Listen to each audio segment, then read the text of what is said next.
لاش. صباح الخير. عاملين ايه يا جدعان؟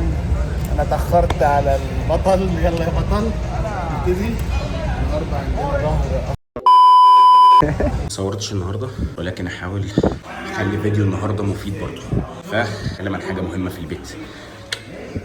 معلومه مهمه جايز تفيدك. اكل ايه قبل وبعد التمرين؟ هقول لك. حاول بقدر الامكان تاكل كارب قبل التمرين. وايه هو الكارب؟ زي الرز والشوفان والبطاطا والبطاطس والعيش. وطبعا ما تروحش تاكل كارب بان انت تملى بطنك فتبقى مش قادر ان انت تتمرن. فحاول بقدر الامكان تاكل قبل التمرين ب3 ساعات. طيب وبعد التمرين؟ بعد التمرين حاول توازن ما بين الثلاث مصادر اللي هم البروتين والكارب والدهون. ما تجاهلش حاجه خالص. والكارب زي ما قلنا عليه هو الرز والمكرونه والبطاطا والبطاطس والعيش. والبروتين زي السمك واللحمه والفراخ وكل مشتقات اللحوم. ولو ما عندكش الدهون الصحيه اللي انت تاكلها حاول تظبط الكارب والبروتين في وجبه واحده. ومعلومه برضو كويسه جايز تفيدك، وهي حاول لو انت بتتاخر على الوجبه ان انت تاكلها بعد التمرين حاول تاكل لك موزه كده مثلا تعوض الجلايكوجين اللي انت خسرته وقت التمرين لحد ما تروح. اذا كنت هتروح بعدها بنص ساعه او ساعه، او اذا كنت بتاكل في الشغل على ما بتطلب اكل حاول تاكل اي حاجه كارب بسيط يملى الجلايكوجين على الاقل لحد ما ترجع تاكل تاني. وبس كده.